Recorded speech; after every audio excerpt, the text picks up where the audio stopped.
जो लोग मेरे इस चैनल पर नए हैं या फिर मेरा ये वीडियो पहली बार देख रहे हैं, वो मेरा YouTube channel political Tamasha with doctor Arshi को सब्सक्राइब करके वहां पे लगी बेल आइकॉन को ज़रूर दबा दें ताकि आपको हमारे आने वाले हर वीडियो की अपडेट्स मिलती रहे।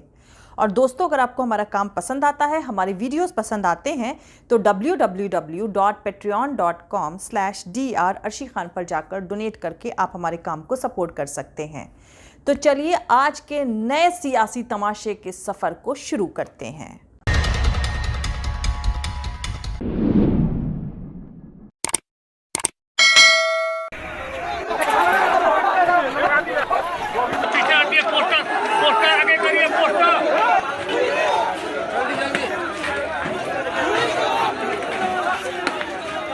देश में मोदी सरकार की अग्निपथ स्कीम के खिलाफ लोग सड़कों पर उतरकर प्रोटेस्ट कर रहे हैं। नवादा में नाराज लोगों ने बीजेपी के दफ्तर में आग लगा दी है। आज तो जुमा भी नहीं है, फिर भी देश के लाखों युवा क्यों सड़कों पर हैं? जुमे के नाम से सरकार का नैरेटिव चला रहे लोगों को खुद से ये सवाल पूछना चाहिए और चुल्लू भर पानी में डूब मरना चाहिए। वैसे दोस्तों, रोमन अंपायर में एक खेल खेला जाता था जिसका नाम था ग्लैडिएटर। इस खेल में स्टेडियम के अंदर इंसान की इंसान से या इंसान की जानवरों से खूनी लड़ाई करवाई जाती थी। जैसे जैसे इस खेल में ब्लड शेड यानी खून खराबा बढ़ता जाता था, स्टेडियम में बैठी पब्लिक का मजा और जोश भी बढ़ता जाता था। तकरीबन 1000 साल तक चलने के बाद रोमन साम्राज्य के डाउनफॉल के साथ ही ये खूनी खेल भी खत्म हो गया। लेकिन साल 2022 के भारत में यही खेल चारों तरफ खेला जा रहा है। इस मुद्दे पर आगे बढ़ूं इससे पहले मैं आपको बता दूं कि जहां राहुल गांधी की ईडी के सामने पेशी के चलते कांग्रेस के लोग पिछले 3 दिनों से दिल्ली में पुलिस के साथ स्ट्रगल कर रहे हैं, तो दूसरी तरफ आप ये भी जान लीजिए कि भारत के सबसे बड़े 22,842 करोड़ के बैंक फ्रॉड के आरोपी एबीजी शिपयार्ड के मुखिया ऋषि अग्रवाल से ईडी ने अभी तक एक बार भी पूछताछ नहीं करी है। गुजरात कनेक्शन हो तो बैंक लूटने की भी पूरी आजादी है, लेकिन मौजूदा भारत में सरकार को आईना दिखाने वाले से 30 घंटे की पूछताछ होती है और उस पर लोग कहते हैं कि देश में कानून सबके लिए बराबर है। खैर, बराबरी से याद आया कि कोई नेता जो सिर्फ एक बार भी अगर एमएलए या एमपी बने, उसको तो जिंदगी भर पेंशन मिलेगी, और जो जवान अपनी जवानी मुल्क की हिफाजत में लगा दे तो उसे सरकार अग्निपथ स्कीम में बाबा जी का ठुल्लू थमा दे। खैर, अब मोदी सरकार की सेना में भर्ती की अग्निपथ स्कीम के खिलाफ प्रोटेस्ट शुरू हो चुका है। इस स्कीम से नाराज युवाओं ने बिहार में उपद्रव किया, आगजनी भी हुई। अब क्योंकि ये वारदात जुम्मे की नहीं, जुमेरात यानी थर्सडे की है, इसीलिए गोदी मीडिया ने इसे अग्निवार भी नहीं कहा, किसी ने टॉन्ट भी नहीं कसा और इन चैनल्स ने रोना गाना भी नहीं किया। ऐसी सिलेक्टिव सिंपैथी पर मुझे ताज्जुब नहीं होता है, बल्कि अब तो तरस आने लगा है, जिसे देश का नुकसान सिर्फ उसी वक्त नजर आता है जब मुसलमानों की तरफ से करे गए किसी प्रोटेस्ट में वायलेंस हो जाए। दरअसल ऐसे लोग मुस्लिमों को इंडियन सोसाइटी का हिस्सा ही नहीं मानते हैं। उन्हें लगता है कि मुसलमान अलग है और उन्हें प्रोटेस्ट करने का हक ही नहीं है। हालांकि किसी भी सिविलाइज सोसाइटी में वायलेंस के लिए कोई गुंजाइश नहीं है, लेकिन सिविलाइज सोसाइटी में कितनी डिसेंसी है, इसका टेस्ट ऐसे मौक़ों पर अक्सर हो जाता है जब वो किसी कम्युनिटी की तरफ से करे गए प्रोटेस्ट को जुमे को पत्थरवार तो कहते हैं, लेकिन दूसरी कम्युनिटी की तरफ से करे गए वायलेंस पर चुप्पी यानी खामोशी इख्तियार कर लेते हैं। तो दोस्तों, वैसे आने वाले वक्त में जब भारत के इतिहास में कुछ और नए चैप्टर्स जोड़े जाएंगे तो पिछले 8 सालों को कैसे याद किया जाएगा, ये कभी सोचा है आपने? क्या पिछले 8 सालों के इतिहास को इसलिए याद किया जाएगा कि एक शख्स ने सिर्फ अपने फितूर की वजह से नोटबंदी लागू करी और 100 लोगों को उनके ही पैसों के लिए लाइन में लगाकर मर जाने दिया? या उसे इसलिए याद किया जाएगा कि आधी रात को संसद सजाकर 1 नेशन 1 टैक्स का ऐसा खतरनाक जाल तैयार किया गया जिसने भारत की इकोनॉमी की रीढ़ की हड्डी तोड़ दी?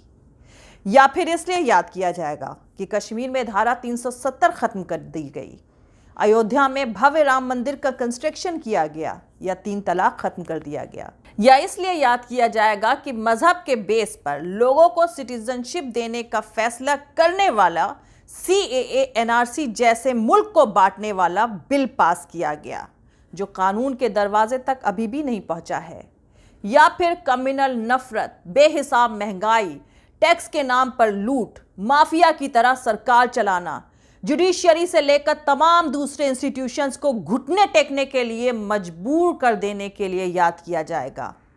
किस लिए और किस तरह से हमारे दौर को याद किया जाएगा, ये बयान करने और लिखने वालों पर डिपेंड करेगा। लेकिन याद रखिए, जब हम नहीं थे तब भी और जब हम नहीं होंगे तब भी इतिहास ने हर उस शख्स को उठाकर कूड़ेदान में फेंक दिया है जो सत्ता के गहरे नशे में मगरूर रहा है। सिकंदर से लेकर नेपोलियन तक और नेपोलियन से लेकर हिटलर तक हर किसी को अपनी इमोरलिटी और ताकत का भ्रम रहा। लेकिन दुनिया जितने फख्र और प्यार से बुद्ध, गांधी, रूमी, गालिब का नाम लेती है, इसका 1.25 हिस्सा भी इन सबको नहीं मिला। इंशाअल्लाह उसको भी नहीं मिलेगा जिसने भारत की रियाया को रुलाया है।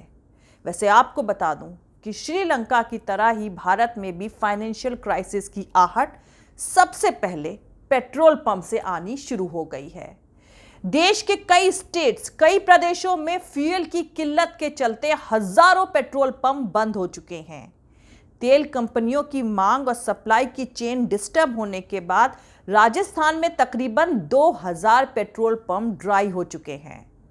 तो आपको यहां पर बता दूं कि राजस्थान में कुल 6500 पेट्रोल पंप्स हैं। ऐसे में तकरीबन 2000 पेट्रोल पंप के ड्राई होने के बाद हालात काफी संजीदा हो गए हैं। ऐसे ही हालात उत्तराखंड, हिमाचल प्रदेश, मध्य प्रदेश, छत्तीसगढ़ में भी देखे जा रहे हैं। पेट्रोल डीजल की सप्लाई की कटौती से मुश्किलें बहुत बढ़ गई हैं।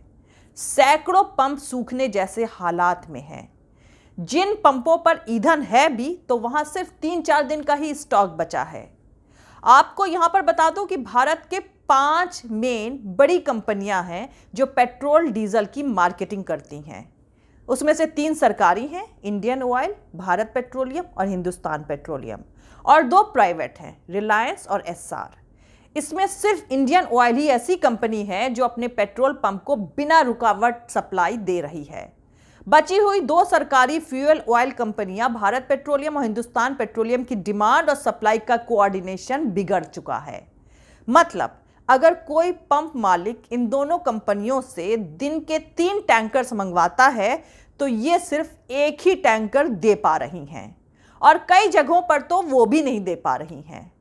कंपनियों को एडवांस देने के बावजूद भी कंपनियां सप्लाई नहीं कर रही हैं। बाकी बची 2 प्राइवेट कंपनी, रिलायंस और एस्सार, तो उनके पंप तो कई दिनों पहले से ही बंद हो चुके हैं। यानी अब सारा बोझ इंडियन ऑयल पर है, लेकिन उसका प्रोडक्शन भी लिमिटेड ही है। वहीं दूसरी तरफ कच्चे तेल के प्राइस लगातार बढ़ रहे हैं। ऐसे में मौजूदा पेट्रोलियम कंपनियों का घाटा लगातार बढ़ता जा रहा है। इस बीच मोदी सरकार ने एक्साइज ड्यूटी में कटौती करी है। ऐसे में माना जा रहा है कि दोनों बड़ी सरकारी तेल कंपनियां सप्लाई में कटौती करके ज्यादा नुकसान होने से बचाव की कोशिश में हैं। इन पर रिलायंस और एस्सार के पेट्रोल पंप बंद होने का भी दबाव पड़ा हुआ है। एक और अहम बात मैं आपको बता दूं कि ओपेक मुल्कों ने जुलाई में भारत को सप्लाई करे जाने वाले कच्चे तेल की कीमत और भी ज्यादा बढ़ा दी है। यानी कुल मिलाकर हालात लंबे वक्त तक सुधरते नजर नहीं आ रहे हैं। इसीलिए मैंने शुरू में रोमन एम्पायर के उस खेल का जिक्र किया था जिसका नाम था ग्लैडिएटर।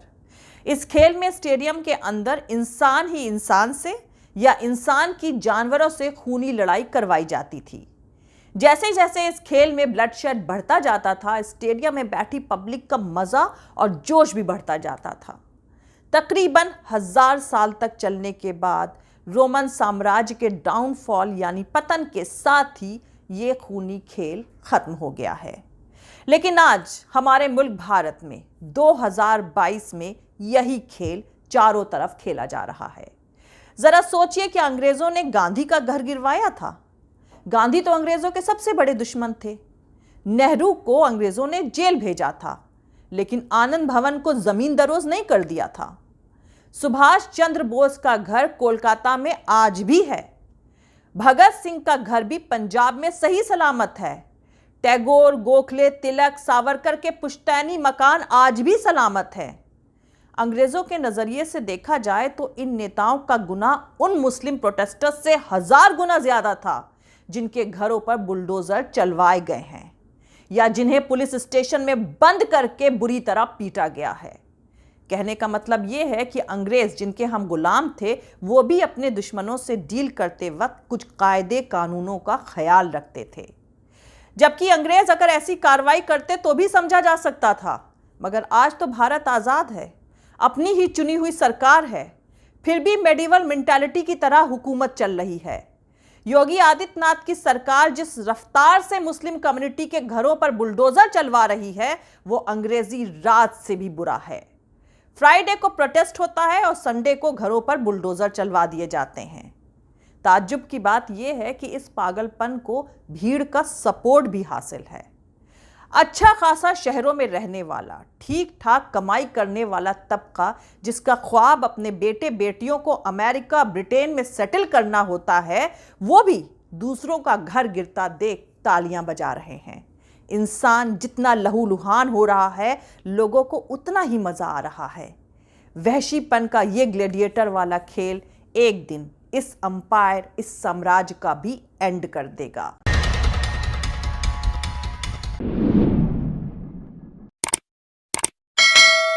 मिलते हैं अगले वीडियो में। जय हिंद, सत्यमेव जयते। अल्लाह हाफिज। दोस्तों, हमारा पूरा वीडियो और दूसरे और वीडियोस देखने के लिए हमारा YouTube channel political Tamasha with doctor Arshi को सब्सक्राइब करके वहां पे लगी बेल आइकॉन को जरूर दबा दें ताकि आपको हमारे आने वाले हर वीडियो की अपडेट्स मिलती रहे।